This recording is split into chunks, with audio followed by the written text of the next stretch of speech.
Hello guys, শুভ জার্নির আরেকটি ভিডিওতে আপনাদের স্বাগতম। তো আজকে আমি কথা বলবো রোমানিয়াতে পিআর। অনেকের প্রশ্ন থাকে বিষয়টা নিয়ে, রোমানিয়াতে যারা আসতে আগ্রহী, রোমানিয়াতে কত বছরে পিআর পাওয়া যায় এবং রোমানিয়াতে পাসপোর্ট পেতেও কত সময় লাগে, এবং রোমানিয়া যেহেতু এবছর ফেব্রুয়ারি মার্চ থেকে সেনজেন হয়ে গিয়েছে, তো সেনজেন হওয়ার পর কি কি সুবিধা স্টুডেন্টরা পেয়ে থাকে এবং রোমানিয়া টিআরসি কার্ড থাকলে আমি কি কি সুবিধা পাবেন, এই বিষয়গুলো আমি তুলে ধরার চেষ্টা করব। সো ফার্স্ট অফ অল আসি রোমানিয়ার পিআর নিয়ে। সো রোমানিয়াতে যারা কাজ করে তাদের কাউন্ট করা হয় 1 বছর করে। সো টোটাল 5 বছর পরে তারা পিআরের জন্য অ্যাপ্লাই করতে পারে।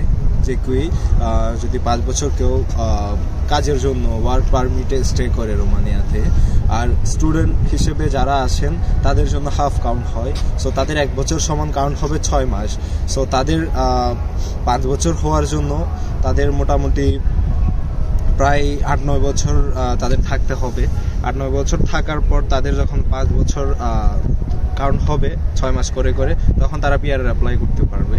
আর পাসপোর্টের ক্ষেত্রে নর্মালি 7-8 বছর পরে পাসপোর্টের জন্য অ্যাপ্লাই করা যায় আর কি। সো এই বিষয়। আর রোমানিয়া যেহেতু সেনজেন এখন, সো সবাই যারা এখন ভিসা পাচ্ছেন সেনজেন হওয়ার পরে তারা সেনজেন ভিসা নিয়ে আসতেছেন, এবং যারা অলরেডি রোমানিয়াতে আছে টিআরসি নিয়ে রোমানিয়ার, তারা ইউরোপের প্রায় 26টা দেশেই ওরা ট্রাভেল করতে পারছে উইদাউট ভিসা ছাড়া। এবং মেইন বিষয় তারা সেখানে 90 দিন থাকার অনুমতি আছে উইদাউট ভিসা। আর সেখানে যে দেশে সে থাকবে সেই দেশের কোনো ডকুমেন্ট ছাড়া সে তার রোমানিয়ান কার্ড দিয়ে সে প্রায় 90 দিন থাকতে পারবে।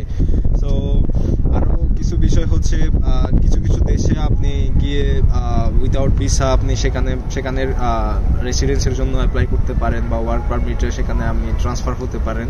সো এই সুযোগ সুবিধাগুলো আপনি পাচ্ছেন।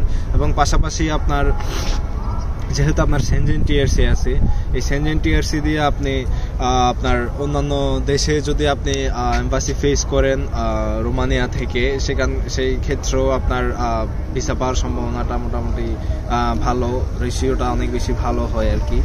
এই বিষয়। আর স্টুডেন্ট হিসেবে আমার অভিজ্ঞতা থেকে আমি যদি বলি, রোমানিয়াতে যারা স্টুডেন্ট হিসেবে আসতে চাচ্ছেন তারা চেষ্টা করবেন মেইন প্রোগ্রামে অ্যাপ্লাই করার, কারণ ল্যাঙ্গুয়েজ প্রোগ্রামে আসলে এসে এখানে পড়াশোনা করা সম্ভব, বাট একটু ডিফিকাল্ট হয়ে যায়। যারা রোমানিয়ান অ্যাকচুয়ালি খুব ভালোভাবে স্টাডি করবে না এখানে আসার পরে, তাদের জন্য কন্টিনিউ করাটা একটু টাফ হয়ে যায়। সো যারা মেইন প্রোগ্রামে আসবেন বা ইংলিশ প্রোগ্রামে আসবেন তাদের জন্য